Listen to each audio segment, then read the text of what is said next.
Alright, olwaleero nno ngenda sooka bawa information okusookera ddala njala sooka kola ekintu kino bwe kitibwa naye. Okusookera ddala njala bebaza bannayuganda nga bulijjo bwe bali kulwanira ddembe lyange n'okulwanirira struggle nti nze navaayo naye eriyo bannaffe abatannava mu makomera abakyabonaabona. Guno mulanga gukakata ku bamemba ba parliament mwenna aba NOP abawera enkaaga oba abawera 57 plus. Please mbasaba n'obuwombeefu. Newankubadde muyina ebizibu bingi nnyo naye mujjukire muyina abaana abayirawo omubiri. Newankubadde muyina ebibatawanya bingi mujjukire nti waliwo abaana abayirawo omubiri essaazi nabali mu ntana batamanyiddwako mayitire nga baliwo okulwa mmwe. Okubeera mu parliament gwe n'otula n'okajjala ng'okimanyi nti eriyo abaana batalina kyakulya nga baafa abalala babaziika ne gye baziikire tebamanyiyo. Tekiggasa kubanga ensi eba ekutunuulidde. Muyina okulwanira eddembe ly'abaana abo bave mu makomera. Muyina okulwanira eddembe ly'abaganda bamwe bonna bali mu makomera. Katugambe ga Honorable Seggirinya muntu ngaffe era akola ensobi. Bw'oba alina ensobi ze yakola ayagala ekibiina kya NUP ayagala omukulembeze Robert Kyagulanyi Ssentamu. Kyandibadde kya buvunaanyizibwa nnyo bamemba ba parliament mwenna ab'oludda oluvuganya naddala aba NUP muteeke parliament kuninga omusajja bamuwe rights ze bamusumulula ave mu kkomera anaawozanga ava bweru kubanga munnayuganda ng'abalala. Bwe baba atakanya munyo eyatta abantu misananga ne video weeri ni ate Seggirinya watali bujulizi bulaga nti yatta abantu bamusibako misango. Mulwanira eddembe lya Seggirinya mu lwa parliament aveeyo. Bwe batulugunyiza Seggirinya mu lwa parliament olwate ffe ebiyenje oba bannayuganda batalina mwasirizi. Kiri kitya awo nno saagala kulwawo. Njatwala obuvunaanyizibwa buno okubasaba n'obuwombeefu mwenda bannayuganda buli omu gy'asinzira okubeera. Ebizibu ebisinga obungi bannaffe nze mwanjirawo omubiri mwabeerawo ku lwange kituufu nnyo era mbebaza. Naye wali omuganda waffe era munnamateeka alwaniridde abaana ba NUP n'ekibiina kya NUP ne bannayuganda abalala babadde abawoleza emisango essaawa zino yeetaaga obuyambi bwaffe. Omwami ono nja muyita Honorable kubanga yeesimbawo naye ng'ate munnamateeka. Honorable oba Council Wameri Anthony Wameri. Council Anthony Wameri essaawa zino ali mu ggwanga lya Amerika gy'afunye obujjanjabi obw'ekika ekya waggulu nga essaawa zino kulaba nti ali mu kutuya n'okulaba nti bamujjanjaba ekirwadde kya kansa naye nga kyava ku butwa. Njala bamusaba bannaye mumukwasizeeko Council Wameri asobole okuba ng'afuna obujjanjabi. Yeetaaga ensimbi ezisukka $5,000 egya dola naye nga bannayuganda bawanga mu nsi yonna mugezezaako okusonda. Naye nze mbadde sinakuba mulanga wadde ogutakungula okubasaba nti munkwasirizeeko tulabe nti Council Wameri ono afuna obujjanjabi obw'ekika ekya waggulu nga mumuwa ku buyambi. Ngenda basaba n'obuwombeefu nti bannange nga bweri enkola y'abannayuganda nti twagala nnyo omuntu ng'afudde ate nga mulamu tetusobodde muyamba. Nze mwanyamba ekituufu sikaayana newankubadde nti sinamaliriza mizibu byange naye Council Wameri yeetaaga okuyamba tuleme gamba nti omusajja ate bannange omusajja atulumye nnyo naye ng'akulumye nnyo tolina kyokoze. Nsaba buli muntu yenna alina ekisoboka okuba nti osobola okuyamba Council Wameri. Please omuyambe ofuna akantu konna k'omusindikirayo asobole okuba ng'avunuka enjega eno. Council Wameri osobola omufuna ku nnamba ze ez'obuntu z'osobola okuteekako ku mobile money wepo n'ennamba eri ku cash app. Ennamba eri ku mobile money kw'osobola okufunira Council Wameri n'omuteerayo akantu konna k'obaosobodde eri +256 7788771119. Eyo eri mmanya ga mukyala we gwe bayita Olivia Wameri. Eyo namba ya mobile money wonna wooli osobola omufuna. Eri 07788771717 eri mmanya ga mukyala Olivia Wameri. Eyo osobola omufuna ku mobile money osobola omuteekako ekintu kyonna ky'osobola. Then eya cash app eri abantu bonna abali mu Europe ne mu America. Ennamba eno ya mukyala muyita Rohana Cheyune ono ali naye butereevu bwaba muyambako okuba nti bamukolera ebintu byonna okuba nga atereera. Eri +1978332446 eri mmanya ga Rohana Cheyune ojja kubanga osobola okufuna Council Wameri okumuyamba omuwa obuyambi obw'ekika ekya waggulu asobole okuba nga ayita mu bujjanjabi bwonna obusinga obungi kubanga tetwagala tugambe nti Council Wameri ate yafudde oba yafunye obuzibu singa twamanya. Saagala tugende ate omuntu tumwagadde nnyo ng'afudde nga mulamu tetusobodde muyamba. Awo nno sijja kulwawo njagadde okusooka okukisa obubaka obwo okubasaba bannayuganda bonna gye muli then tugende mu maaso ne vidiyo ya leero. Ntandise ne vidiyo ya leero n'ekigula luggi kyekino. Ekigula luggi kya leero era mbatumiddeko mwenna baagala ekigula luggi nti mwebale kugoberera puroguramu eno n'akanyomero kano. Ekigula luggi kyayo kigenda kubeeramu amakowa 3. Ekkowa erisooka lye lino.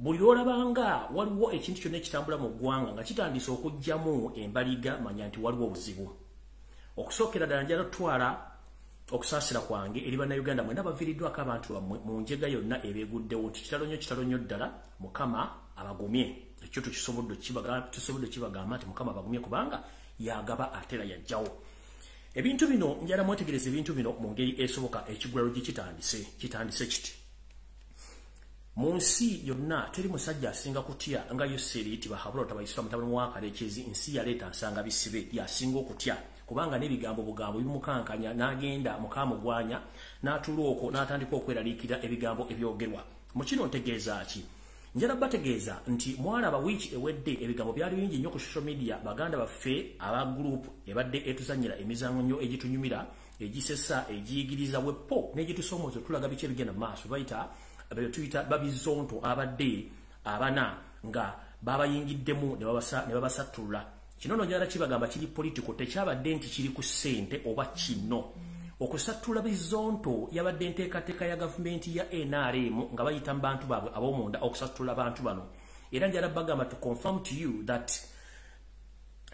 abantu abayise mu bantu bano ababiri abavudde ku bazonto baweebwa ensimbi n'okusuubizibwa ebintu by'enjawulo okwawulamu ekibiina kino nga balowooza bagenda kikuba wansi olw'ensonga nti bagezaako nnyo batiisatiisa ne balema era basiba ne balema olw'okuba nti akuba owuwo akuba awumba engalo kyabalemerera naye ne bagezaako okwagala nnyo kiko kyawulamu okutuusa lwe basobodde okkyawulamu saagala kgenda nnyo nti details naye njagala bagamba nti abantu abasigadde ku mulamu ababiri okuli abasigadde ababiri abali ku mulamwa era abasigaddewo abali ku lutinzi abalala kuno kwe kuli omwami gwe bayita Serwanja oyasigaddewo gwe bayita Senior Zonto wepo n'oli omwami omulala era yasigaddewo amannya go gagenze gajja kujja oluvannyuma wepo n'omukyali yasigaddewo n'omuvubuka omulala gwe bali ku lutinzi ebyo bye tuyita comedy official oba comedy bye tuyita bizonto comedy official abasigadde bali kubyalo kubanga nina information endaga nti bano ba state mafias abakozesebwa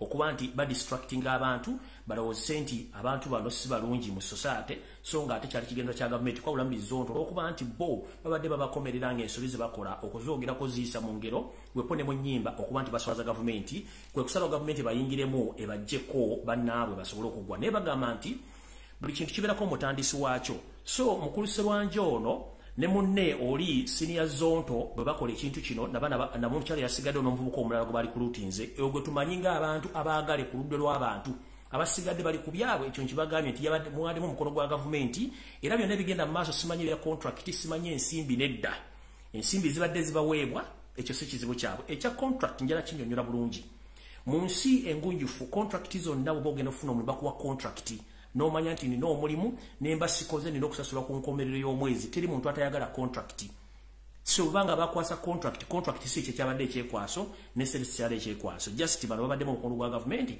okwagala obayizaamu so buli muntu yenna abadde ayagala enkyukakyuka era ng'ogoberera ebigenda mu maaso mu bulamu bwa bulijjo please sigala ng'ogoberera bazonto origina basigaddewo anti bagamba eyawukana ku mugendo yefuuka kaasa ekyo nkimaze mukulu Yoseri tabase mutano wakaleekeze mu kigulalo gikyaliyo njala kugamba kumambu manyi kuno kwoli tukimanyi bulungi nnyo wazaala abaana bangi balinga obugulu bw'eggongolo ffe tumanyiko bano abali mu state house abatubaddeko abali mu kulya emmere ne batandika n'okusiwuka empisa okuumuula omukka okutumanyira n'okumanyira eggwanga mu ngeri ez'enjawulo tulina abaana bwe wazaala abatamanyikiddwa naye nga faamu tubumanyi ng'omuli Kibuule ono osaidiuza emukono eyo eyafiirwa bazzukulu bo abagwa mu swimming pool kubanga tebumanyi lwaki bagwamu Kibuule ono gye buvuddeko yali atendeka abayeekera mu bibira by'emukono eyo era aterese bangi nnyo tukimanyi nti bukyanga lubanga lwa mmindi mwami gwe ogezaako nnyo okufuula bannayuganda nti basiru okuva mu myaka gya 5 mpaka mu myaka gya 2021 naye situwagala basiruwaze njala bagamba kino waliwo obuvidiyo obutambula ku social media obw'abaana abato abazikwatiddwa nga balikodingidwa mu bibira njagala bagamba ekyo ekibira kyemwalabye si kyekkongo byemu ku bibira ebiri emukono nga ali mu kintu kino ye mwami gwe tuyita Kibuule mutabani wa Museveni omwana w'omuntu mbwe za Museveni era takimanyi nti sina honorable Kibuule Ronald mwana wa Museveni bwoya omwana ono assa abantu bangi nnyo during the campaign trail ya Robert Kyagulanyi Ssentamu omwana ono assa abantu b'emukono Bamalilide mukono era abantu tebaggwayo ono yakwasibwa omulimu gw'okutendeka abayeekera wepo n'omu ku bakojjaawo bakuba ku bandi baddenga ba ankobe gotuyita Henry Tumukunde bibali mu kintu kino. Video ezakwatiddwa ziri state funded era state managed okulaga bannayuganda nti abali mu buyeekera buno ba ADF mujjukira ADF ye Museveni. This is to remind the international community there is no ADF as a rebel group or a terrorist group. ADF is Museveni himself. This gentleman, he creates rebel groups, he funds those rebel groups, and himself, he hunts those people using the taxpayers' money. I'm going to explain this later, but please, the international community, I'm informing you, there is no anything known as ADF or Allied Democratic Forces. That rebel group, or Museveni call it that they are the terrorists. They are not terrorists. It's Museveni's rebel group, which he created himself, and he funded that group until right now is just camouflaging to show the international community that Uganda is under attack. Uganda is not under attack. Uganda is under attack by our own people. Museveni is attacking Ugandans because he's under pressure, he's under a political pressure due to the fact that he didn't win the election. So he just wants to legitimize his statement as he did in 2010 when he set a bomb during the South African World Cup, that is 2010, at Rugogo Rugby Club, which took lives of Ugandans, and that led him to invade Somalia without the consent from our parliament of Uganda. It's the same thing which now he's doing, that he went on and invaded Congo with his hidden agenda. So I'm informing the international community, most especially the European Unions, the UK government, the United States of America, and the other big organization, please stop funding the terrorist. Museveni is the terrorist himself. He's not a leader. A leader who is civilized, he doesn't treat his followers or his citizens like Museveni the way how he does to Ugandans. Because this gentleman, he's a label. There is no anywhere in the world, any government which can be led by a rebel group, and that government succeeds. So right now, Museveni is under political pressure. So he's trying to divert all the international community and all Ugandans that Uganda is under attack. We are not under attack. Is Museveni himself attacking Ugandans because he's under political pressure? And please watch more of the information which I'm going to give you today, because I have a lot of information about what is taking place in Congo.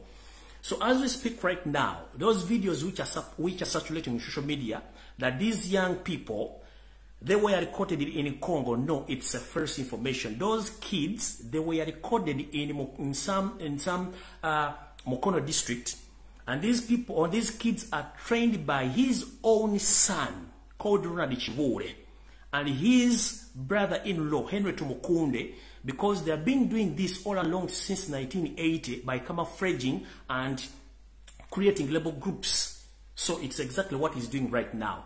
Because if I may ask, there is no anywhere in the world where someone who calls himself or herself that he or she is a rebel, and he comes out, he records himself, he gives the name, he gives out his names and gives out his father's names and where his father stays. That is a first information and the first videos which are supplied by the state-funded social media platforms and TVs. So those videos, they were recorded by Museveni himself using his state-funded social media and TV stations, so that he can legitimize his cause which took him to invade Congo with his hidden agenda. So please don't share those videos. Can't you them Uganda? Whenever na Uganda bampuliriza. Bu video obutambula ku mitimbagano ya social media obw'abaana abato abadde babagalidde emegemera wala nga bagamba nti baana amanya babogedde ga Kisiraamu ate nga baana Baganda. Omaddemu n'omusajja kinvinvi eyabadde agambye nti ye Musiraamu era alwanirira eddembe ly'Obusiraamu era Mukama abayambe. Kiri bwe kiti. Omusajja gwe twogera ku Yosef Tabasira mutano wa Kalekezi azza akola ebikolwa bino ebbanga lyonna ng'abuzaabuza ensi ne yeeterawo abantu be n'abajjawo n'abazzawo n'abatekawo ssente. Video ezo zakwatiddwa era nga bazirye babiga kuli Henry Tumukunde wepone mutabani wa Museveni gwe bayita Henry Chibule be bakoze video ezo okuziraga. Teri mu nsi yonna muntu ayitibwa muyeekera asobola ku recordinga video n'awaayo amannya g'amatuufu n'awaayo amannya ga kitaawe n'ekyalo kitaawe kwazaalibwa ekyo mu nsi yonna teri muyeekera asobola kikola kitegeeza nti ye kennyini Museveni yakola ebintu bino olw'okuba nti tebaasoma eyo ngenda kujjayo era mu ntaagingire Mafi Bukenya n'abantu abali mu kitongole kya UNEB okuva mu 1986 mpaka olwaleero abajja baba bavubuka bano ebiwandiiko okufuula nti baasoma kati tebaasoma okutandika okubuzaabuza eggwanga so kino ekintu kikyamu nnyo Museveni lekera obukodyo obw'ekiyeekero bw'ekisiru kubanga zino video gwe kennyini gwe wazeekoledde ne mugamba abaana bano bakole ebintu bye teri mu nsi yonna muyeekera asobola kwogera amannya ge n'awaayo amannya ga kitaawe kubanga Museveni gwe tumanyi omuyeekera olaba awulira buwulizi nti abaana ba Nuupu bagenzi Kayunga n'asindikayo amagye n'ettanka ate zino video encoding kitegeeza guno omuzannyo gwammwe era nfu awo nno ndowooza ekiggula luggi ngenda kuba nkifundikidde olwaleero kantandike ne information entuufu olwaleero kati video etandise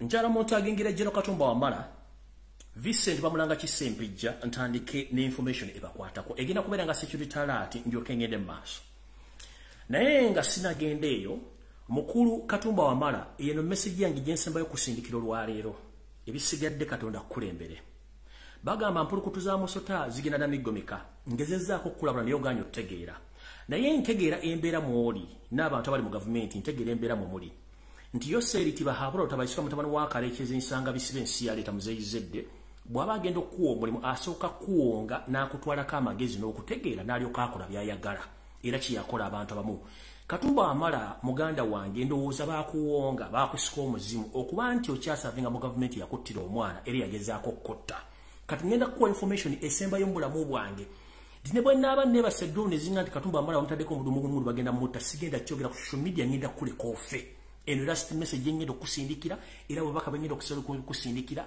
mu bulamu bw'onooba ofudde sigwogenda okufa tebagenda kuziikamu nze this is my last message to you General Katumba Wamala. I've been warning you all along that you are serving a long government who have the plan of finishing you, but recently they attacked you and in the end you lost your daughter. But you are still serving the same government and you are talking like someone who is comfortable with the government. But this is my last message to you and this is my last security to you, including Minister of Security Bamulanga Kisempijja. I have your message and this is my last message for Jeno Katumba Wamala. If you fail to understand, please onakulonofa bwebaba balisoba abantu abadde mu bulamu obwo nja kusobolwa mu kiraamo ekyo nkugambye nti message yange esembiyo gy'oli olwaleero ntandise bwenti mu meeting eyatudde ku weekend nga tutandika wiiki eno mu State House Nakasero wepo n'Entebbe Yoseriti bahabula tabayisira mutano wa Kaleekezi batudde mu meeting yaabwe nga bakola final nga bakola enteekateeka esembayo okulaba nti Jeno Katumba Wamala bakumiza omusu wepo ne muganda wo Vincent Bamulanga Kisempijja one minister by'okwerinda Vincent Bamulanga Kisempijja mujja kubuuza minister by'okwerinda bamwagaza kiti bagala muttira ki eyo gye ngenda wansi mu papa kubanga nze mbera ne information ate njibawa ng'ate ntuufu ekisookera ddala Katumba Wamala bana basajja tebakuva nko kwagala okutta newankubadde bayinza okubanga baakologa okuwonza ne mission yino egenda okusembayo okuzikiriza era ofe esookera ddala bweti bana abaami olw'okuba nti baakulemu okuttira mu Kampala ne bagezaako okujjira mu biseera ebisinga obungi n'olema Katonda n'akuyamba naye ku lundi oyinza obutabuuka okujja ng'odduse ekisookera ddala bakimanyi nti gwe minisita w'enguudo era ne ssente zennyini ezaasabwa okugenda okukola enguudo e Congo ezaalibwedde zitaliyo okubuzaabuza mukulu bakuteekeddeteekedde ogende Congo wepo okuterako gye tuyita ennyongeza ekube nti ekufuula comfortable ogambe nti kirabe kandi ku kituufu ye Vincent Sempijja Bamulanga Kisempijja agenda okuba ng'ennyongeza bamukuteere mu nnyonyi Museveni agenda kusacrifice ennyonyi bbiri oba emu nga kye bakola John Garanga ennyonyi efene ennyonyi bagikube egwe naye nga naye mwoli kiyayimiridde kitya bagambye nti engeri yokka gye tusobola okugyawo Katumba Wamala kwe kumutuma ne Vincent Bamulanga Kisempijja minisita by'okwerinda bagende Congo Katumba Wamala ng'omulimu ogw'omutute gwa kusupervisinga enguudo engeri gye zigenda okukolebwamu nga ssente baazirya ono Vincent Bamulanga Kisempijja agende nga minisita by'okwerinda okusoma embeera eri e Congo gye baateeka olutalo mu kino kyonna nga mwenna temugenda kuva mu nnyonyi bagenda gikuba bagambe nti abayekera ba ADF bagikubye nenga temuvuddeyo. Kati mukulu Vincent Bamulanga Kisempijja ne mukulu Jeno Katumba Wamala information njibawadde nkimanyi mwafunye da assignment ezibatwale Congo. Gwe Jeno Katumba Wamala ne Vincent Bamulanga Kisempijja. Era mugende Congo munnange eyabalula egenda kuba esiridde mbagamba bwenti. Ngenze maaso. Vincent Bamulanga Kisempijja abatamanyi ye muntu abadde akulidde Masaka era nga abadde Minister Museveni era nga aliko mu kiso wa parliament okutuuka bamukunkumula mukolo mu kibya mu parliament bamujjayo wado yayogerera ebitakwatagana n'empale za Mukama Yosef Tabasira mutano wa Karekezi nsanga bisiba muzeyizedde ensi ya leta n'abanga yamuwa owa minister nga yakola nga minister wa security omuntu yali wa agriculture n'afuko wa security. So ono ekimwagaza omutta akoze ebintu bingi nnyo ebiyinza okulabisa Museveni nti yali mukono ogw'okuba nti awaayo ebintu bya Buganda n'ebintu bya Uganda okubuwa Yosef Tabasira mutano wa Karekezi n'ebintu bye. Mu bintu nno ebigenda okuttisa musajja ono ng'okumugjawo ng'obujulizi bye bino wano wammanga. Vincent Bamulanga Kisempijja Yosef Bahaburo Tabasira mutano wa Karekezi nsanga bisibe muzeyizedde ensi ya leta yakukozesa okuddira mayiro akenda ak'ettaka lya Buganda. Nojjako mayiro 12,000 ezettaka n'ozimukwanga era n'omukolera n'ebyapa by'ettaka n'obimuwa era abirina mu nsawo ye. Kati olw'okuba nti baagala kuleka bujulizi mabega nti mujja balumiriza gye bujjako engeri gye bafunamu ettaka lino Vincent Bamulanga Kisempijja kye kigenda okukusa n'okuba nti omanyi bingi ebisinga obungi by'okoledde Museveni ono ng'ate mu mateeka tebikkirizibwa. Gano nno ge mataka ge wawaayo n'oga Yosef Tabasira wa Karekezi n'omuwana ebyapa ng'obikoze nga tebyakubye ku mukono nga otulugunya abantu b'e Masaka mu bitundu bino wammanga era ettaka lino lyaweebwayo dda. Muno mwe muli ettaka erya Neekongolero n'abatagimanyi ly'ettaka omugenzi Idi Amin Dada mwe yali agenda okuzimba ekisawe ky'ennyonyi eky'amagye kugagatuula okuba nga kola emirimu gyagyo. Kino ekisawe kiri mu bitundu by'Erukayeeyo ng'okutte kiri mu bitundu by'Erukayeeyo ng'okutte ku luguudo oludda Rusango mu bitundu by'e Masaka eyo ettaka lino gye liri. Lino musajja ono yali kwala n'aliwa Museveni n'amukolera n'ebyapa n'abimuwa bulungi nnyo ettaka lya Museveni ne famire ye. Tugenze mu maaso. Omukungu ono era Sempijja yagenda maaso n'akwata ekimu ku ttaka erya mayiro akenda lino n'aligabira Museveni n'abantu be era nga lino ettaka erigabiddwa mwe muli ettaka ery'e Naluzaali. Naluzaali ennono nasomerayo dda nasooka kusomera nkuke n'enzira Naluzaali mu secondary. Ebibira bya Naluzaali mwenda bimanya bali bakutteka e Masaka. Naluzaali kye kimu ku kitundu ekibaddemu ebibira ebiyitirivu bwe twogera nga Naluzaali amataka gonna ngaaliko ebibira bya gavumenti ebibira bya Buganda byonna byasaayibwa dda ng'omwami ono yakwata ebibira byonna ebisangibwa mu kitundu kino eky'e Naluzaali mu gombola y'e Buwunga n'abiwa Yosef Tabasira mutano wa Karekezi ne babigobako abantu n'amataka gonna ne bagasenda nga Naluzaali ebibira byonna by'e Naluzaali okuli Naluzaali ndowooza ng'ekitundu ekyo kyonna okugenda paka eyo ku nnyanja lw'ettaka yalibawa era abantu abali mujja kunjulira nti ettaka Naluzaali kwetudde n'ebitundu byonna byetoloddeyo yali ebibira tekyaliko omuntu n'omu n'ebira byonna baabisaanyaawo nga Vincent Bamulanga Kisempijja abiwaddeyo. Ettaka lyongejjako liri Mbunga sub county eno nno mmanyiyo bweso kubanga nabeerayo n'ensomerayo kubanga ebira byonna byasaanyizibwawo nga Vincent Bamulanga Kisempijja ettaka lino aliwaddeyo. Muno mwe muli ettaka ery'Ebukakkata landing site nalyo Vincent Bamulanga Kisempijja aliwayo nalukwasa Yosef Tabasira mutano wa Karekezi n'abantu be era lya famire erina n'ebyapa balina. Ne tugenda maaso era n'omwami Vincent Bamulanga Kisempijja agenda maaso n'awaayo ettaka eri famire ya Museveni ne Museveni yemini okuli ettaka eriri mu bitundu by'eriwo emiyaga ne wakiikirwa Federal Ssekikubo wepo n'entuusi. Muno mwe muli ebitundu by'obukomansimbi mwoyawa ettaka lyonna n'ebyapa ne babiwaayo nga lino liri ku ttaka mayiro akenda kwe yajja 2,000 n'azigemala Museveni. Tugenze maaso ono nno yazannya omuzannyo munene nnyo okutunda ettaka lya Buganda okutudde ebibira entobazi wepo n'abantu ko baali basenzeddwa okuba nti batulako ng'abantu ba Buganda. Muno nno mwe muli ettaka lino eddala wammanga lyawa mwe muli mu kitundu kye bayita Minziiro ettaka eryo yaligaba. Mwe muli ekitundu kye bayita Malabigambo eryo naye Vincent Sempijja yaligaba. Mwe muli ettaka eriri mu Kitengeesa era nakino ku Kitengeesa batamanyi mu Kitengeesa bw'otuuka e Masaka n'oyolekera ng'odda ebwala ku bunala bw'ebwala n'okkirira waliwo amakubo abiri waliwo erikka mu Kitengeesa n'erireega e Buwunga olyoka ogwe ku sayidi ze tuyita ez'e Naluzaali. Kati ettaka lyonna eryo mu Kitengeesa erisinga obungi ery'Obwakabaka bwa Buganda omwami ono yaligaba n'ebyapa n'abibwa Museveni. Kuliko Wabitembe lino naligaba. Lino ettaka lyonna bwe tulibaliramu ze acres ze miles 12,000 ze baatema ku mayiro akenda oziwa Yosef Tabasira mutano wa Karekezi nga Bamulanga Kisempijja omulimu yagukola bulungi era n'aguwaayo. So nno eyo nno y'emu ku nsonga lwaki bagenda kuggyawo oveeyo kubanga kati ofuuse kintu kye bayita liability tokyayina kintu ky'obakolera buli kimu bakimala kifuna era gwe bagenda kujjawo naye nkubuulidde nkimanyi nti mwafunye dda summons ezibagamba mugende Congo ne ebadde entaana yammwe kati ayina amatu tegeera atayina mutwe gw'onomanya nze ogwange ngumaze ngenze maaso ku Lwokuna olwa wiiki ewedde era mu State House e Nakasero waliyo olukuŋŋaana luno lwalimu abantu bano wammanga era lwatuula bulungi nnyo naye ngenda kusoma amannya gana mulimu erinnya lyesigenda kwatula naye nnyini linnya lino eyali mu State House e Nakasero kimanyi nti nkumanyi waliyo ntandisiwe nti meeting eno yalimu Dr. Kiza Besigye Kifeefe mwali Mugisha Muntu David Tinyefunza Abel Kandiho ono yateereddwako ekibonerezo Muhoozi Kanyirugaba Kalechezi Kayihura mwalimu Yoweri Kaguta Museveni yennyini ne Mama Assassin yalimu naye bw'obanga okimanyi nga wali mu meeting eno ng'ate watuuka leeti naye ng'olimu ne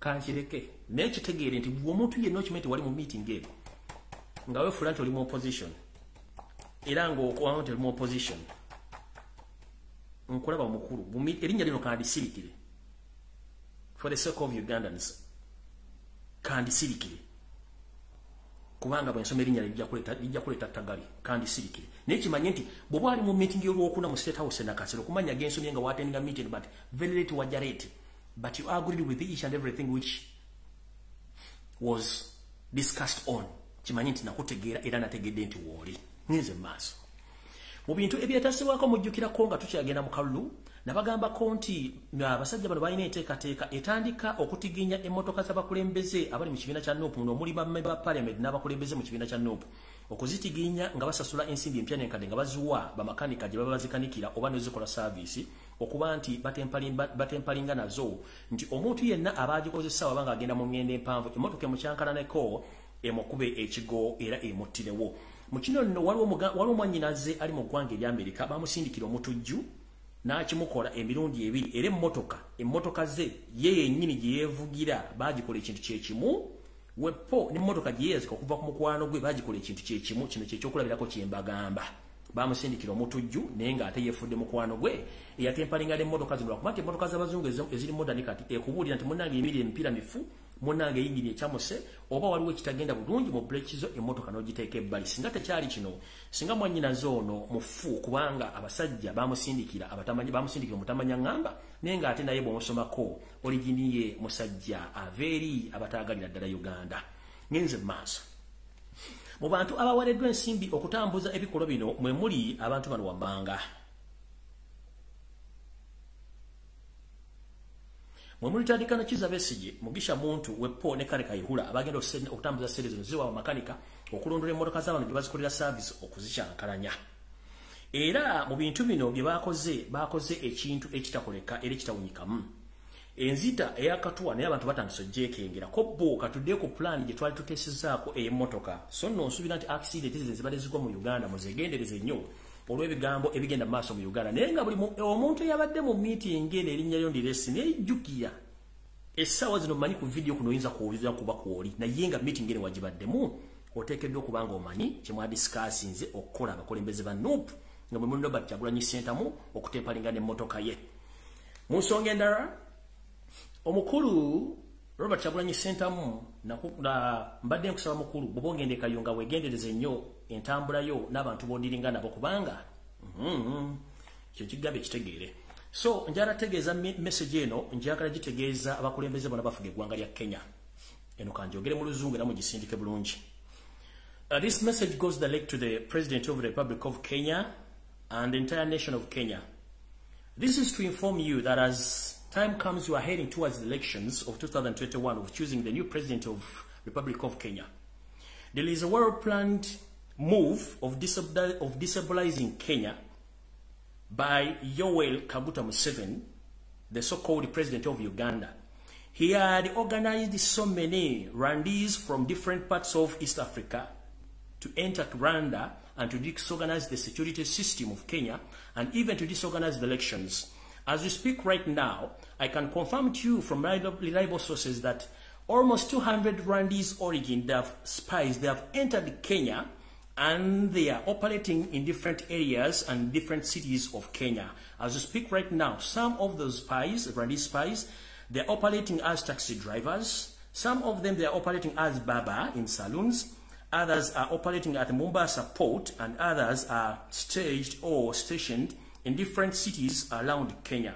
So please be aware that anytime, anywhere, if Kenya get destabilized, there is no any other person who is behind this mission is Yoweri Kaguta Museveni, the so-called president of Uganda, because all along he had been planning of destabilizing Kenya, but he had failed. But right now, as we speak, 200 spies of Rwanda origin have already entered Kenya through different borders, which bordering with Kenya. So the president of the Republic of Kenya, the entire parliament and Kenyans, please inform your government that there is a plan of destabilizing Kenya during elections and after elections. Hope more Kenyans, they have more experience about what happened in the previous elections, whereby Museveni sent his troops. They were dressed like Kenyans and they started beating civilians to the extent that some people lost their lives in such manner. So right now, as we speak, 200 of Rwandese origin spies, they have already invaded Kenya, but they're operating in different sectors in the country. So be aware. If it was possible, the Minister of Internal Affairs and the Minister of Security, please wake up before it's too late. And also this message goes to the President of Republic of Congo, Mr. Tshisekedi. I know you are aware that Ugandan government is trying to destabilize your country. Museveni himself is just beating around the bush that he went there to look for ADF rebels. That's not his mission. There are so many hidden agendas of himself invading your country. One,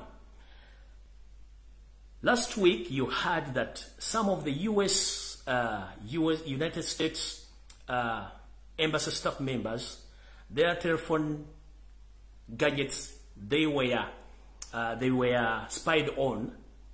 It is the same that your telephone gadgets, your telephone gadgets, Mr. Shekedi, they are monitored by the Republic of Uganda through the high-tech experts. So your telephone numbers and telephone gadgets are monitored by the security organizations of Uganda, including ISO and CMY. So whatever conversation you're having between you and the other leaders of East and Central Africa, be aware that your telephone numbers or telephone gadgets are monitored through the sophisticated software. But the person who's behind this is Yoweri Kaguta Museveni and his entire regime, because they're hiding some information and some of the reasons as to why they are in Congo, they are hidden. But soon or later, I'm going to inform you the reasons as to why Museveni is in Congo. So as we speak right now, before I leave Congo, let me inform the international community the reason as to why Yosef Tibahabrota Museveni went to Congo. These are the 5 reasons as to why Museveni invaded Congo. And the first mission is Museveni didn't go to Congo that he's looking for ADF. As I've already informed you that Museveni is ADF himself. Previously, Museveni used to create his own terrorist groups and rebel groups, and he found those groups. So the reason as to why Museveni went to Congo, first and foremost, he doesn't have money to run his government. So he went to Congo to loot Congo in terms of gold, timbers, and to justify his work of bombing Uganda, and he claims that ADF is behind the bombing of Kampala city. No, that is wrong. This gentleman previously in 2010, during the South Africa World Cup, this gentleman, he did the same when he got a deal of going to Somalia as a peacekeeper, but he was not supposed to take those troops to Mogadishu because the parliament didn't allow him. So, you know what he did? That gentleman, used his security organizations, which are not registered in the Constitution of Uganda, that is international, that is internal security organization, that is ISO, CMY, and ADF, and UP, and SFC. I beg your pardon, and SFC. They planned of setting bombs at Rugogo Rugby Club, Kabalagala, and Muyenga in 2010. These bombs were set by those organizations, and those bombs claimed a lot of lives of Ugandans, innocent Ugandans, which forced him to take troops to Somalia so that he can get millions of dollars from African Union and USA and European Union, which he succeeded. But this gentleman, he lied to the world, and the same thing he's doing right now. He claims that ADF attacked Uganda and they set off bombs in Kampala. That was a big lie. This gentleman is good at camouflaging since 60s up to now. So those are the three reasons as to why he's in Congo right now. And the fourth agenda, or the fourth issue of himself taking troops to Congo, this is a hidden plan. Please, can anyone please tag the current president of Republic of Rwanda, Mr. Paul Kagame? I'm here to inform you, because for me, I'm tired of destabilizing Africa. Due to the fact these people are not civilized. Museveni, you are not civilized, and your entire government. The fourth reason as to why Museveni is in Congo, and the reason as to why he's there, he had taken a lot of ammunition, including tanks, including tanks, a huge number of fighters or soldiers, and guns, which is unnecessary because we've been asking him for the evidence to show us that where the ADF camps, they are nowhere to be seen. But the plan behind this gentleman wants, the moment he reaches in Congo and settle there, as he plans, then he turn against his fellow comrade Paul Kagame by attacking Rwanda directly by using M23 leader Kayumba Nyamwasa and some generals in Rwandan army right now as we speak right now. So, His Excellency of the President of Republic Rwanda, General Paul Kagame, so be aware and be keen, and please tighten your security at all borders which are bordering with Uganda and Congo, because this gentleman, his hidden plan is going to attack Rwanda from Congo. So be aware, because I got this from reliable sources, that this gentleman, after settling Congo, is going to use M23 rebel leader Kayumba Nyamwasa and some generals in your army to invade Rwanda again, because you have some misunderstanding with him and he doesn't agree with you. So anytime, anywhere, tighten your security and reshuffle your cabinet, including all your security officers, because there is a plan to overthrow you from Congo. Hope this message is loud and clear. And the United States of America, UK, European Union, please, you are funding a label, you are funding a terrorist who is ready to destabilize the East and Central Africa as we speak. So that is the fourth reason as to why this gentleman is there. The fifth reason as to why he's there is planning to kill his two serving ministers, that is the General Katumba Wamala and his security minister Vincent Bamulanga Chisempija, whom he thinks that the end of this week is going to dedicate them to go. He's going to dedicate them to go to Congo for some official duties, but in return, those people, they want to return back to Uganda live, because they are going to be killed in their way to Congo. So those are the 5 reasons as to why this gentleman is in Congo.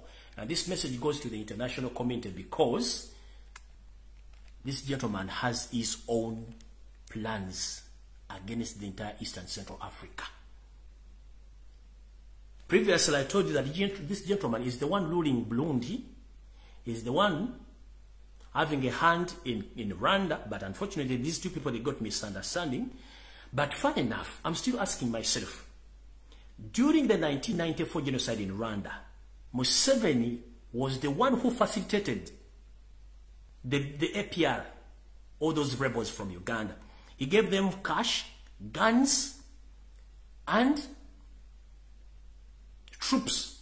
And all those troops who went to invade Rwanda or to overthrow the late Habyarimana, they were serving officers of Uganda People's Defense Forces. How dare, of the double standards of the European Union, the British government, and the United States of America, how dare you didn't brought Museveni to the courts of law, more especially to International Criminal Court, whereby some people were left out, like Museveni himself is supposed to be in the International Criminal Court to answer the genocide because he's the one who planned and masterminded the 1994 genocide in Rwanda. Nobody mentioned him because we know he's having a lot of spies and some people in the big organization who back him and defending him. But the world knows that Museveni is the one who was behind the 1994 Rwanda genocide, which claimed almost 1 million Rwandese people. But nobody took him to any courts of law to answer those questions. The same gentleman is still doing the same in Uganda. He's killing innocent Ugandans. There are so many Ugandans who are suffering right now. Some were killed and buried in unknown destinations. Some of those who don't believe with him, they're in jail. So I beg upon the international community, please help Ugandans, help the entire East and Central Africa, because this gentleman is beyond the borders. Remember, whatever you are doing helping Museveni, at last it's going to cost the lives of millions of people in East and Central Africa.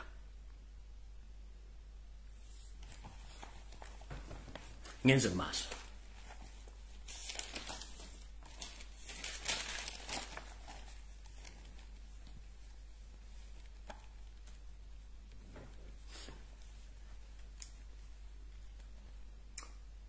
Mukulu Sam Omala eyaliko omu ku baduumizi mu poliisi mu bitundu ebya Kampala n'emiriraano. Bwetwogerera essaawa zino wava mu poliisi ng'olina ebutakwatagana ne mu kitongole kya poliisi n'oga nti okwaddiye naye ng'ate eriyo abakadde abakusinga okubeera mu poliisi nga bakyali basaavinga. Wavuddeyo n'oyogera ebigambo bingi nnyo ku social media era mukulu n'ekkolera post n'egamba nti weekweke. Ensonga lwaki nagambye weekweka yabadde bwete. Yose tiba habula tabasema mtano wa kale kizne mutabani wa muhozi Kanyarugaba batoye order ojiwongo budde tebunna nga ekiwute kinda samba dagala. Wetwogerere essaawa zino omukulu muhozi Kanyarugaba yatoye dda order ojibwewo era ne nkugamba take cover oba weekweke. Mukino muhozi yalagidde akabinja ke akasi akatta omugenzi Kirumira okunoonya okujjawo mu budde ng'obudde bukyali. Akabinja kano ke katta omugenzi Kirumira era ne kamumiza omusu ne famire n'agireka nga nena bugisimu fungize. Bana abasajja abagenda okunoonya batambulira ku pichipichi ya kika kya sport Honda ngerimu erimu kala nzirugavu ekkala nzirugavu bali babiri abagenda okutambulira ko ekimanyi bazo kubanga bakutandika okutambulira ko endagiriro y'abantu bano oba number plate ya pichipichi ne ko bagenda okutambulira eri UCC 95 nyake nchiddamu mukulu Sam Omala. Please tighten your security. Recently you came out and you said that you served Uganda and you served the Museveni government, but they didn't appreciate you to the extent now you don't have money. You exposed the government. And the message reached to Muhoozi Kainerugaba and his father. So in return, Muhoozi Kainerugaba informed his father that this gentleman is supposed to be taken out of action or out of service. Muhoozi ordered his assassination gang, which killed late Muhammad Kirumira, and he ordered them to kill you. And these two gentlemen who are assigned to kill you, they're going to be using Honda bike of sport type, black in color. Number plate is UCC 954K. That's the number plate they are going to use. But you know, the moment I give out this information, these people, they change. So Mr. Omala, be careful with your movements, where you stay and the people you talk to, because they might change the tactics. of getting you. So be aware, Mr. Omara. Oyito gatomanyi Luganda nkubulidde oluzungu ndozo lutegedde bulungi.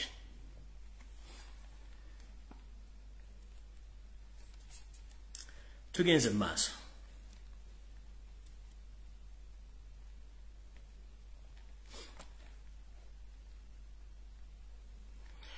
Era mukowere erimu mwenna Bannayuganda bawangalira ku bitundu by'Entebbe ndoza mwalabye ekyagudde ku mwalo gw'Ekigungu landing site. Kino tekyavudde mu bbanga nti omuliro gwazikizisa Kigungu land site okuva mu bbanga. Wetwogerera Kigungu land site ene ettaka lino lyagalibwa State House ne family eno kubanga buli kimbagala kitwala. Njala bagamba amawulire gannaku nti abakumyeko ebintu bya mu omuliro gabadde magye aga SFC nga gakulembeddwamu eyeyitibwa poliisi ng'aliko orders z'omumpembe Joseph Tabasira mutano wa Karekezi nsanga bisibe ensi ya leeta nga bakulembeddwamu eyabadde monitoring nga baki Twitter supervisor this mission was supervised by the RPC Kampala Metropolitan Police South Commander nkiddamu mission ey'okwokya Kigungu land site message oba okwogera okwokya kuno ebiragiro byavudde mu State House ng'ettaka lino balyagala era ng'eyakulembeddwamu ekintu kino gabadde amagye ga SFC nga gakulembeddwamu owa poliisi aduumira ekitundu ekyobukiikakkono ekya Kampala Metropolitan Commander yabaddemu RPC abamanya amanya ge ndoza mujja gateekawaawo so abantu b'Ekikungu temulowooza nti omuliro gwavudde mu bbanga oba mwana yakumye kando amagye ge gaabokyeza ku birago by'omumpembe Joseph Tabasira mutano wa Karekezi nga bikulembeddwamu RPC wa Kampala South Metropolitan Commander yabadde mu kintu ekyo. Tugenze maaso awo nfuddewo tugenze maaso gye muvuddewo katono nga nakava emikono gye gitawemera muwemba nabategeeza nti Joseph Tabasira mutano wa Karekezi ali mu kutya okwamaanya ennyo nti ne waatuula awulira takyajaawo nga kyalina okukola kwe kuteeka eggwanga mbunkenge kuba talina sereziddukanya gavumenti. Wetwogerera essaawa zino lwaki mumanyi nti waasigalawo kafyu ng'ensinde na kafyu yavaawo ne lockdown yaggwawo nga mu Uganda lockdown ne kafyu ekyaliwo. Ekituufu kiri nti Museveni talina sereza kusasula ba poliisi n'abamagye. Kyakola yabajja mu barracks n'abateerawo kafyu ono nga buli muntu gwe bakwata ekiro oba emmotoka yonna etambula bana bakulu bakifuula kigenyi okusaba abantu bano sente zibajjako sina kindi okuwamba ebintu byayina bo nga bisasulemu era we babadde ebbanga lyonna nga tebakyakomplaini nga tebabasasula naye nga bw'obuuza muganda wali mu magye bamu poliisi ajja kukubira tumaze ebbanga tufuna nsimbi so nno omwami ono yakozesa ekintu kino okuteekawo kafyu okuba nti amagye ne poliisi geesasula kuba yagamba talina sereza basasula ate bayina emmundu so kwe kulekawo kafyu ono ne lockdown ali mu bitundu ebya Buganda okuba nti akyagenda mu maaso era ensonga lwaki nabagamba previously nti omwami ono agezaako nnyo okufumbira ennamba ez'ekirwadde kye tuyita Ssennyiga 19 lumumba mawugwe akizze bakiteeketeeke bakirangirire basobole okuba nti bazzaawo omuggalo ogwokusatu. Kino nakyogera nga nakava mu kkomera bwe nti video ndowooza naye sinakola video nakipostinga bupostinzi ne mbagamba nti waliwo okutuula okwaliwo wakati wa minisita y'obulamu we Paul ne State House okuba nti baggala eggwanga mu ngeri y'okufumbirira ennamba zino ne mbagamba mukiyinde wadde tolibusa ekintu kino kyereka ku mitimbagano nga TV ey'omumpembe mukyala muwala w'omumpembe muzzukulu wa Stan gwe tuyita TVA yono mukyala gwe biyita Diana oba Natasha gwe tuyita Natasha Broadcasting Service ekulemberwamu omwami gwe tuyita Kim Kaliso muddugavu alinganga eseffuliya kasoli efumba kasoli ennamanve abamu ku bakozi be ne bava ne bagamba nti Uganda wetwogerera efunye ekirwadde ekipya ekya Ssennyiga omupya ekika ekirala ekintu ekiwezaako abantu omwenda era bo ne bava ne bakirangira mawulire gona ne gakirangira mu Kampala nti kyabadde kituufu. Lade telibusa nireeta omubbi omunene gwe tuyita omubbi omunene yeeta Dr. Luther Achenge n'alangira nti bafunyeeyo abantu 7 abeetukirwadde kino kati baawukanye bulungi nnyo ngera empale za mukama wa Yosef Tabasira mutano wa Karekezi ensi yaleeta nsanga bisibe muzeyizedde bwe zikola yeyawuddemu amawulire gayogedde birala ye kennyini n'asindika minisita n'ayogera birala kati ne beekuba empawa kitegeeza ennamba ze mwagabye zonna zaabadde nfunga bwe tukimanyi nti temwasoma abasinga obungi mutufuga nga mutufugira mu bintu bya kisiru. Twadde tuli awo omukyala Dana Atwine ne Dr. Monica Musenero batudde ne Museveni ne bakkaanya engeri gye bagenda okukola mu ekintu kino wabula ngera bagamba nti ezibuka teziraganye zeekuba empawa na kino ngenda babula ekisesa mu bintu bino wammanga. Omukyala ono Dr. Dana Atwine n'omukyala Luther Achenge we Paul ne Monica Musenero bano be babbi abasinga obukulu mu ggwanga mu bintu by'okuzanyira mu bulamu bw'abantu nga batubuulira olusayansi olw'ekisiru kumbe batumanyi nti twabuuka dda. Bwe twogerera essaawa zino abantu bano bagambye Yosef Tabasira mutano wa Karekezi tuddemu tuggale eggwanga naye Yosef Tabasiro mutano wakalekezi ne bane bagamba yes mwagala tuggala eggwanga ne tugenda diggala ku ki bane bamugamba kya tufunyeyo covid tufunyeyo senyigo mupya atusobozesa okuggala eggwanga lino wano wensoka n'ensimbira wakati banna Uganda mwenna mbasaba please January December bagwako temusooka kusasula school fees z'abaana bammwe mu masomero nkiddamu banna Uganda mwenna mbasaba January bw'aba atuuse musooke muleko okusasula ensimbi zammwe mu masomero kabere December temusooka kusasula kubanga kyemutamanyi kiri bwe kiti abasajja bano bayagala okutta ebyenjigiriza mu Uganda era ye missionary wo sinti waliwo ono comedy 19 kyempita senyigo wa mama gwenedda mission yakutta byanjigiriza mu Uganda na kusimira Tomi abaana ba Buganda okubanga tebasoma n'abaana ba Uganda baba abo basomera mu nsi z'abazungu mu nsi eziriranyeewo ne mu international schools mu Uganda ezimu zikola ennene zaabwe abaana abaabwe basoma kati fa abaana abaze zikookolima agali amajize zikookolima abaana abafe bakafenyere boga lyali abisi fite tugenda kusoma era abaana bano njagala babulira nga nakava mu komera kigatto wange yampa mawulire okuva mu dala ngamba nti abawala emitwalo 16 bafuna dembuto baana bafuna dembuto era bobbo kujjako nga awonze nnyo bayinza obutadda mu masomero emitwalo 16 kati tuli mu December njakola research ne drones zikyakola research mu bitundu ebisinga obungi bya Uganda njaba we namba esinga kweyo nenga njagala bagamba nti okugalo gwasooka gwennyini abaana ab'obuwala emitwalo 16 bafuna embuto abaana abalenzi abatandise okwekulira n'okwenogere ku nnusu abatayagala kudda ku ssomero bangi kitegeeza ki titosobola kuddira mwana gwa setting nti alina kusoma n'atandika okuloonya ensimbi n'abanga asobola okuba nga akyasoma kitegeeza ebyenjigiriza babisse beetegereza ensi zonna ezaafiirwa abantu obukadde n'obukadde amasomero gaggulawo abaana basoma mu Uganda kiri ku likodi baagana kubanga bakipulaninga tebalina okutta education system y'ensonga lwaki bateekawo n'omukyala mama assassin Janet Kembabazi senior to drop out in Ministry of Education atasobola kukyusa yensonga lwaki yava mu bbanga n'agamba n'olulimi olukyana basomese mu Uganda ng'ombuuza kigendererwa ki kubanga njagala kubuuza mukyala Janet Kembabazi mama assassin mu nsi ki mwali ogenze ne basomesa olulimi olugula lwe bateeka mu silabasi y'ensi eyo Janet Kembabazi, the so-called first lady, I'm asking you. You have been traveling around the world. Almost you've traveled the entire world. Which country have you ever witnessed that they have allowed their education system to implement the foreign language to be taught in their education system? Which country? Because you are fooling Ugandans, you sold our country to foreigners. And I'm informing the international community, most especially the Chinese. You gave Museveni money as an individual, not on behalf of Ugandans. We elected Robert Kyagulanyi Ssentamu. Whatever you are doing in Uganda, you are doing it illegally. Whatever you are doing in Uganda, you did it illegally.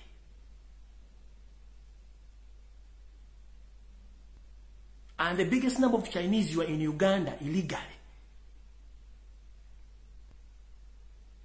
First and foremost, the man whom you gave the money is not a Ugandan.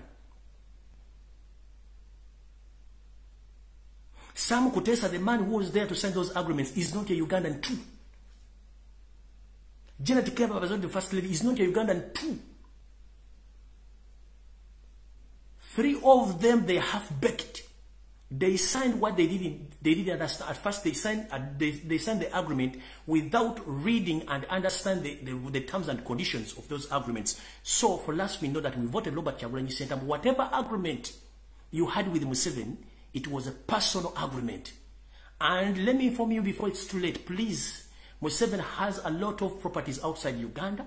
Museveni has a lot of money in offshore accounts worldwide. So, whatever comes, please, you don't own anything, or you don't owe anything to Ugandans. We have nothing, we don't have business with you. We Ugandans, we know nothing about those agreements.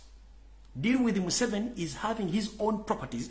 Janet Museveni and Sam Kutesa, also they have their own personal properties. So in case of anything, please, we Ugandans, we are less concerned about the agreements and the money which you give those people.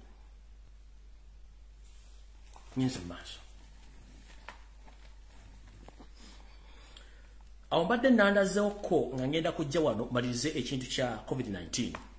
Ekintu kya COVID-19 bafunye obutakkaanya batya. Dana atwire ne babbi banne bagagale waddemu okufuna ssente ku international scene n'ekyo kyagaanye kubanga ensi esinga obungi zonna nzigule. Kati Museveni n'abagamba nti mwagala tuggalewo naye bwe tulina okuggalawo kitegeeza border zonna tulina oziggalawo naye ate tukyasigaza tukozesa border Congo tuyingizayo amagye twagala kukola mission zaffe tetusobola kuggala ggwanga ng'ate Congo border ya Congo ekyali nzigule. Ne bafuna misunderstanding era bayawukanye nga tebafunye solution ya kintu kino naye nga teweewuunya singa bazzawo lockdown mu ggwanga erya Uganda oba singa amasomero bagaana okugaggula mu ggwanga erya Uganda kubanga kagenderere ng'omukadde akogga kyembasebe njabo ne basibu obusente bwa muweekinaku mubukwate temutesasula school fees before temusasula school fees before kubanga bano abantu mission yabwe yakutta education system mu kitegeere bulungi temusasula sente zammwe mukyoke mukireke kubanga mujja sasula sente zammwe ate zibafiirwe bana batemati kibapaagalako they are not Ugandans. Omusajja wogenda kumulirwa n'ogula amasomero n'ogatuma n'erinnya lyo nga mu Uganda amasomero gaggadde. Wogenda kumulirwa n'investinga sente pya n'enkale nga mu Uganda temuli basomera abaana basomera mu biyumba bya ttaka. Kitegeeza obwongo ablenza monke. Kino ngenda kibagamba nga ngenda ku nsonga endala.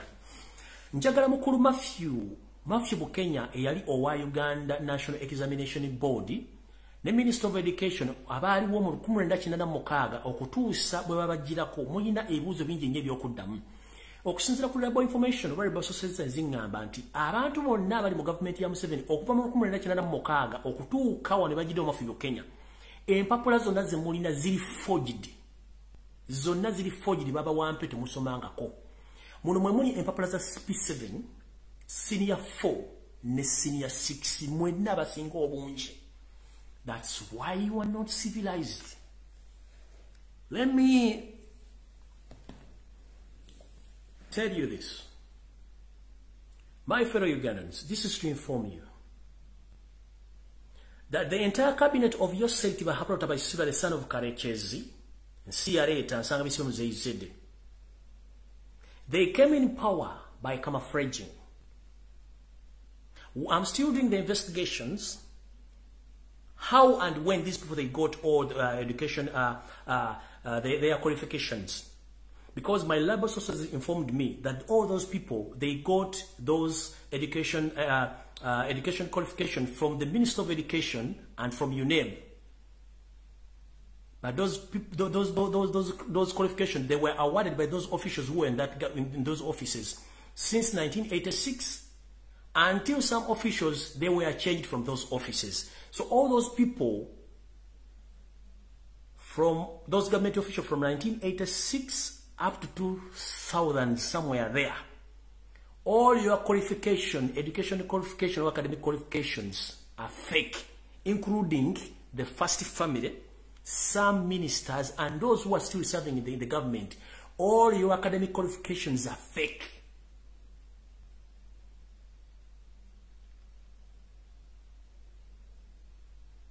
And I'm still doing the investigations because I got the labor information, labor sources that Matthew Bukenya and the other officials from UNEB and Minister of Education, you know this.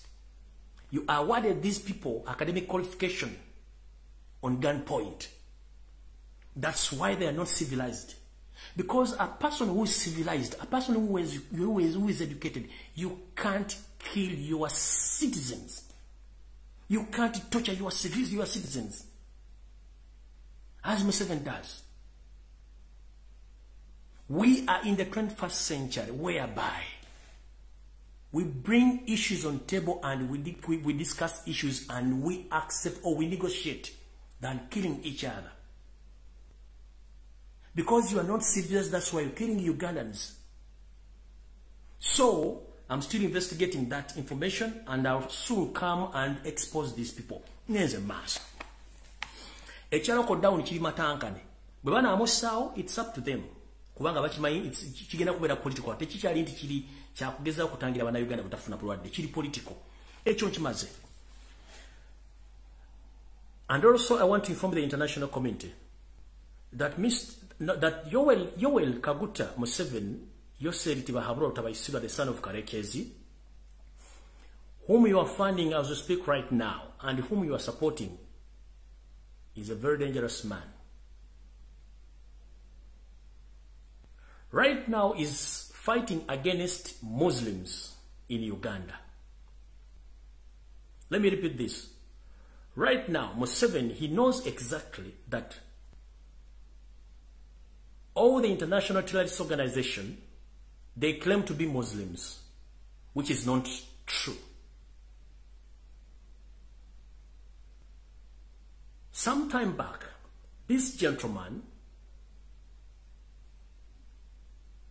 when he wanted the support from the international community, when he was going to wage a war against the previous governments, this gentleman, he had no any other option of getting support from his own religious organization, like the Protestants and the Catholics. The only option he had was to go to Muslim countries to get support. He went on nicknaming himself that he's called Kasim, plus his brother known as Salim Saleh, Shabani Bantaliza, etc., etc. But these people are not Muslims. They knew that they can't get support from other religious sectors or sections. So he was informed, or he was given an advice to try to Muslim nations. That's why they nicknamed themselves the Islam names. So himself, he nicknamed himself Qasim. So he went to Libya to meet the late Muhammad Gaddafi. Muhammad Gaddafi helped Museveni, knowing that he's helping a Muslim, or he's helping a Muslim colleague. But unfortunately, this gentleman was camouflaging. My concern is here. Museveni, right now, you are using Muslims and you are nicknaming Muslims as terrorists, which is wrong.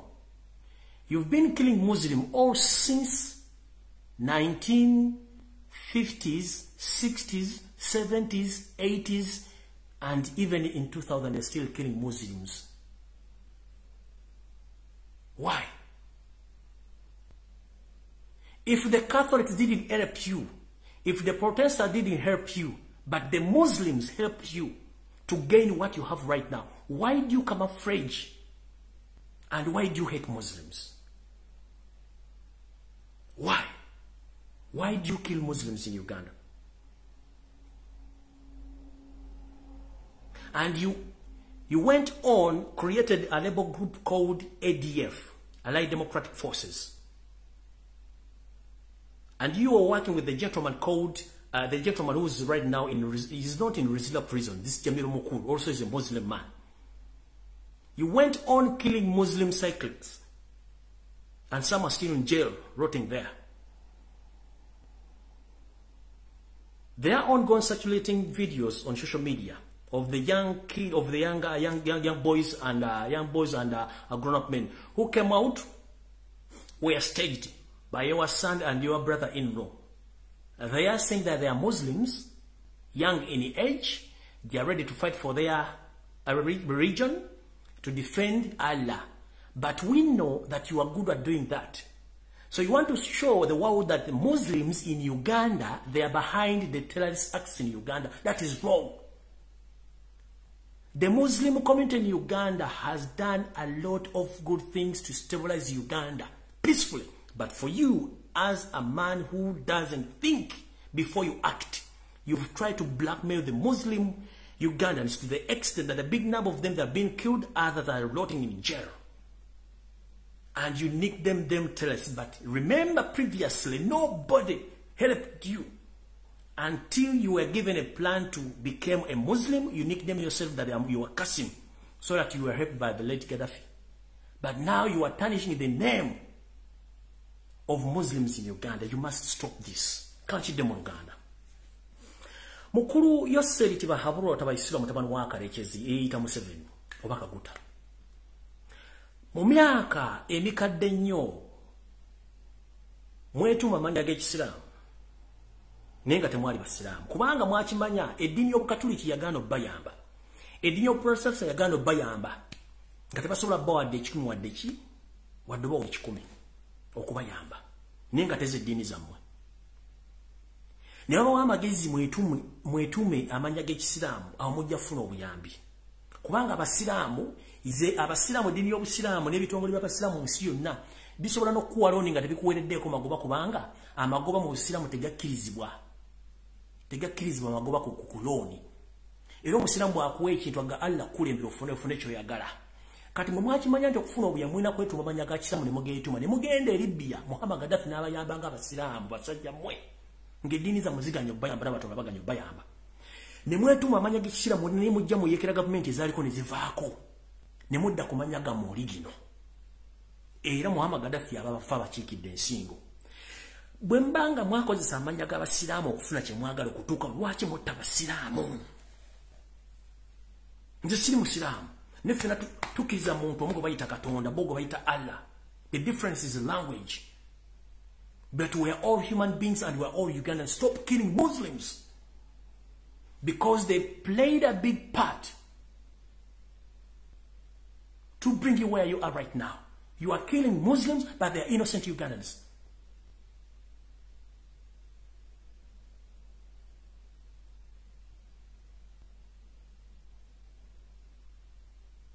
Eddiini ezaaliwo ze wali osinza zaagaana okuyamba oba abantu abaali balina okuyamba abantu bwe wali osiga mu ddiini ezo zokkiriza mbaagaana okuyamba ne weetuma amanya g'ekisiraamu ofuna obuyambi.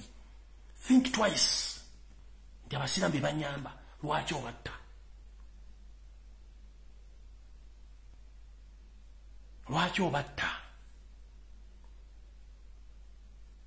buno bu video bwatumye mutabani wo Kibuule nono mukoddomi gundi tumukunde bakole bu video ng'abaana boogera musimanya manyaga nze gundi tata wange ye gundi nwanirira eddiini y'obusiraamu era mukama Allah ampe empeera. Who is fooling who? No history wa muwe kiyaye n'okubuzaabuza bannayuganda ffe gwe tulwanira tubajjeyo tubagula amaaso balabe ng'ebintu byemukola bya kiyaye. Teri muyeekera mu nsi yonna asobola kufulumingibwa n'ayogera amanya ge ne kitaawe ne gyazaalibwa tikibangayo. Kyenva mbaga nti mwafuna ebiwandiiko mu UNEB ne Minister of Education nga mubikozesa kubanga temwasoma. Civilized people, they don't act the way how you act. Civilized people, they don't act the way how you act. If you want to prove this, just witness from other tribes in Uganda, the way how they behave. Since 1986, one tribe is ruling Uganda and they are killing Ugandans, innocent Ugandans. Why?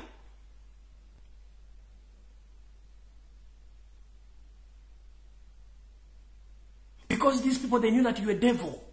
Other religious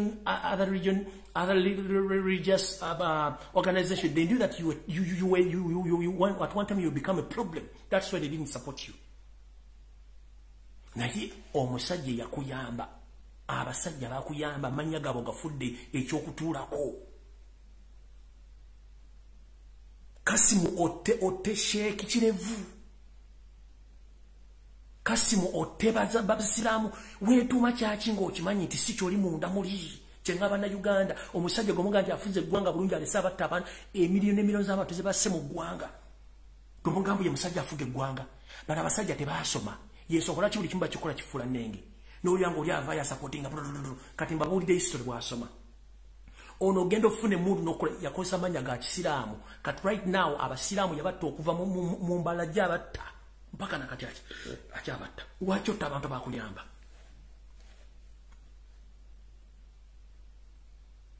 nga ne mu gavumenti abantu abafuna emirimu basiraamu batono nnyo bwe twogera esaawa zino abaana bannayuganda bonna abawala bali mu Buwarabu bakola ekyeyo saa zino bali mu kutulugunyizibwa bonna ne ofiisi zammwe zitwala abaana baba enamba esinga baga nti bw'oba toli musiraamu kitukutwala kuba gye tubatwala mu Bawarabu.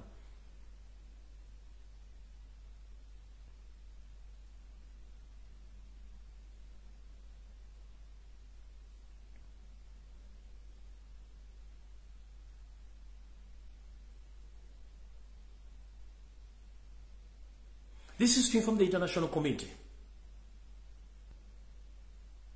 Ugandans were suffering. The people of East and Central Africa, they are suffering because of Yoweri Kaguta Museveni. He is not a true Ugandan. He came as a refugee At the age of 14, he came with his mother. He doesn't have any trace of any origin in Uganda. But he is becoming a problem to East and Central Africa, including Uganda. So many Ugandans have lost their lives. Some were buried in mass graves. But you are still funding that gentleman. And I'm continuing encouraging Ugandans, please use your social media platform to expose Museveni.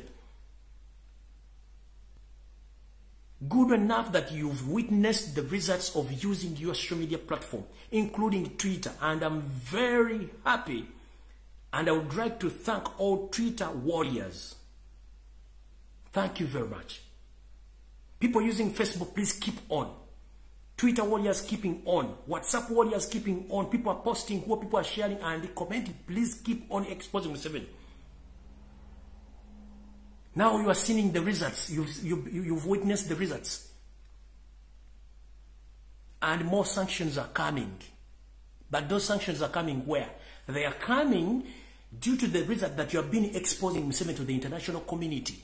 Right now we are in the 1st century. You can use your smartphone to express yourself. Use your phone as a machinery to expose Museveni. You understand exactly what I'm saying. Please use your smartphone as your weapon. Express your right because it's your constitutional right to speak, to choose what you want. Don't be intimidated because Museveni is having a lot of spies on social media who are intimidating people. They come in people's inbox to intimidate them and threatening them that we are going to attack your family. Don't be intimidated. Don't be ashamed. To protect your country and to protect Ugandans, please use your social media accounts and platform and your smartphone gadgets to expose Museveni. The results now are tangible. One of the results, this gentleman called Abel Kandiho is now restricted financially. The next move is going to be wanted by International Criminal Court. Because he's accountable for the loss of almost 200,000 Ugandan youth who have been killed by that gentleman on his orders. 200,000. So please don't be ashamed. Use your social media platform to expose Museveni. Mukozese buli kimu kye mwagala kukola ku simu yammwe mukikozese. Temulina mundu, temulina majambya, temukola buli kimu. Mukozese simu zammwe, mukozese Twitter. Mulwane okubayita okulwana tukyagenda mu siku tugenda kukozesa masimu kubanga boyagala prime minister wa Bongereza omufuna ku simu ku Twitter, boyagala president wa America omufuna ku Twitter, boyagala center wa Bongereza omufuna ku Twitter, boyagala chairman board chairman of IMF omufuna, boyagala chairman wa European Union omufuna, boyagala ne Queen osobola omufuna ku Twitter. Kyetubagamba mukozese platform zammwe. So social media warriors, please mwebale kulwana. Ensonga ezitajjako Museveni muzi wa makulu era njalokobaza abaganda baffe bonna abasupporting abantu bano no by encouraging okozesa essimu zaabwe tebabatiisatiisa eyatya okufa yasigala mu lubuto lwa nnyina mukole buli kimu ekisoboka mbaddamu ensonga ezitajjako Museveni muzi wa makulu kati right now waliwo diversion eziri mu Kampala ono yakyayo ono bamukwatidde mu bwenzi oli yawasizza ono yakoze eti kati njagala bagamba olwaliro nga natera okufundikira eno message njagala egende wa mukyala Teddy Bujingo oba Teddy Naluswa.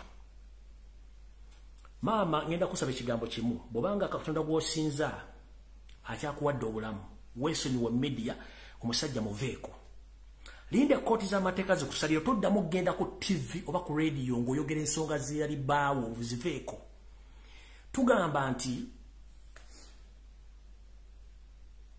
obwayise oba bwayise tokyasobola kuzza kiringa bw'onoowola ssere ne zikuva mu ngalo n'oziwoola omuntu tezidda nga bw'ozimuuze bwe tugambira ati zoowola otudde ozibanja oyimiridde maama Teddy Naluswa eno message njikuwa bw'oba toli part of the diversion omusajja muleka agende embaga ya Bujingo is part of the well planned diversion okubajja ku mulamwa kubanga abantu bonna ababadde bali well facilitated and well funded wachi media ekiwadde omuliro gw'amaanyi nnyo kubanga basasula ssente nze nabagamba simala gagwira bintu wano simanyi support gundi ndoza mwana bye kyafudde simanyi omuvubuka pambi mukyala wafudde kitalo nnyo ekyokufiira mukyalawo ne ekintu kyokuleta ekyokuyamba n'omuvubuka gwayamba it was a stunt, it was a diversion kati kivudde musimanyi mwayombi ate ng'ofiirirwa mukazi kana mwagala keeping amawulire agali busy nnyo okuva ku national issues.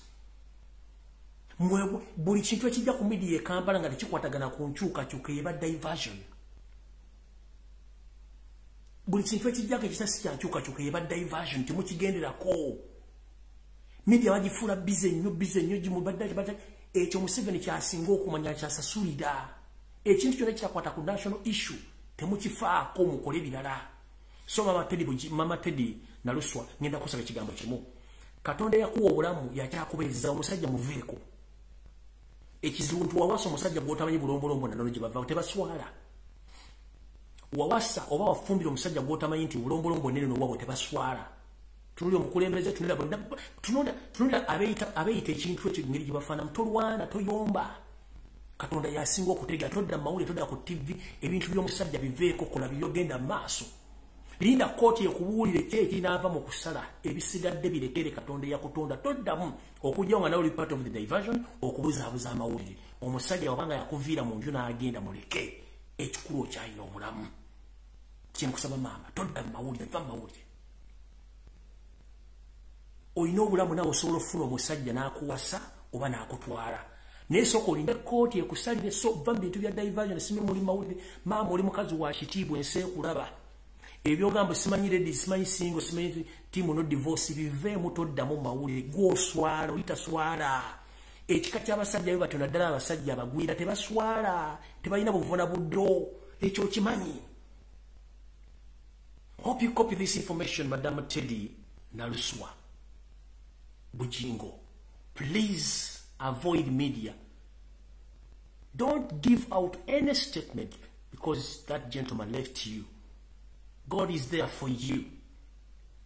Please stay where you are. God knows why that gentleman left you because yadibadda akutta kubanga that is their system. Wait the court to decide, then we will continue with life. Were you born with that man? No.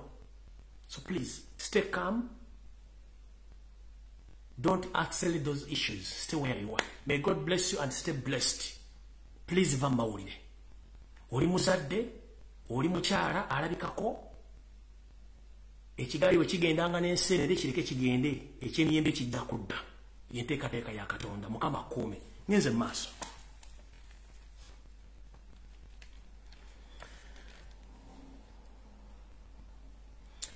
Waliwo deal esayiningiddwa olunaku lwa jjo wakati wa wakati wa gavumenti y'Usa Lutabasika Mutano wa Karekezi ne bakomishona aba human rights mu Uganda nga balaba bawadde ensimbi empya n'enkadde okutegeeza ekitongole kino okujja ku radio ne TV okubiriza bannayuganda okujja bagema bafune okugemwa okw'ekisenyiga 19 kubanga bano ekintu kibatulidde abantu baganye okwegema kati mukulu ba commission ba Uganda human rights mulina abaana bammwe mulina ne bakazi bammwe ne family zammwe mutwala abantu bano bakoleka ebyo mwagala so muve ku bannayuganda mbaleke so no yidi nagitegeddemu oli nga bazze ku TV ba commission ba human rights n'abantu bangaze ku TV baba gamba nti mugende mukole ekintu mugende mukole ekintu kiri tumubuuza kiki lwaki kyabadde babawadde ssente era basayinize endagano mugenda bula ku TV ne radio station nga ba promoting ekintu kino ekirala waliwo eddagala erevudde ecuba nga ligenda kuyita Tanzania okuyingira Uganda nga lino lya comedy 19 dagenda muyita comedy 19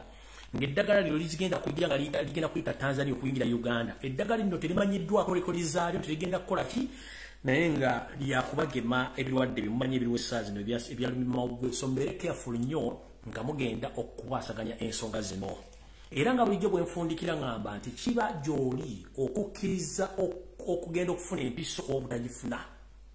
It's your constitutional right to accept or not. I'm not stopping anyone, but I'm giving you the information and the hidden agenda of the state. What is behind the state? Recently on Sunday, I told you that even the so-called Katikkiro of Uganda was given money to come to encourage all people in Uganda to go to be vaccinated. But please, it's your choice and your constitutional right to decide whether you go or not. But me, I'm just coming here to give you the information which you can't access. But please be aware. There are some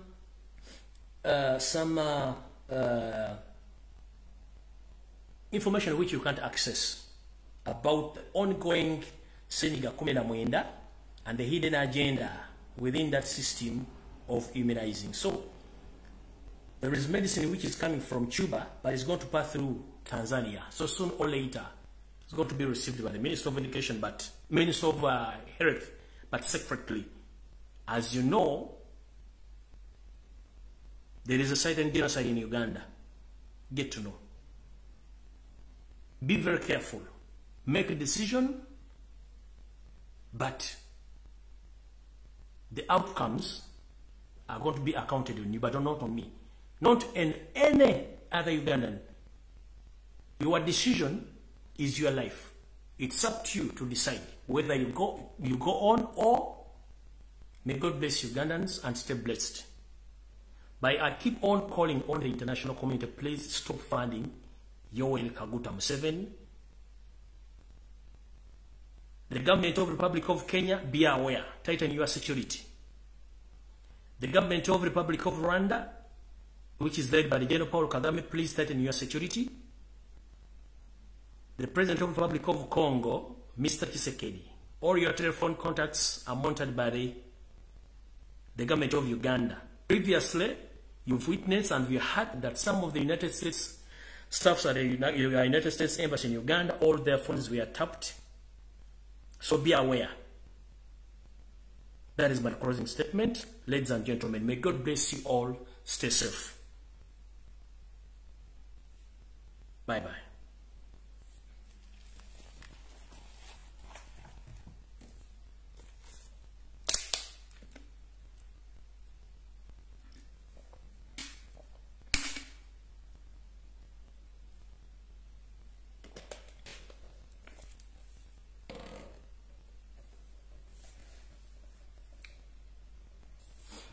Banange badde mbasibudde naye temwerabira akantu ke mbasabye okutuuka ku mukulu mwa lawyer waffe wa Mary tetwagala musanyukira nga ate mukama amututte mu bintu bitasoboka.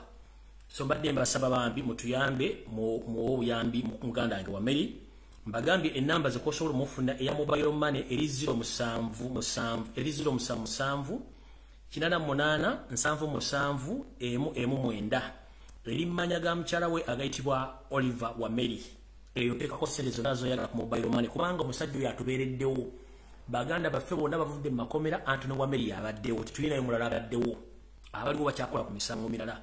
Alina ennamba endala gy'osobola okukolako mu abantu abali mu Bulaaya ngeri ku cash app. Eri ku plus 197 83 32 44 64 eri manya ga Rohana Cheyune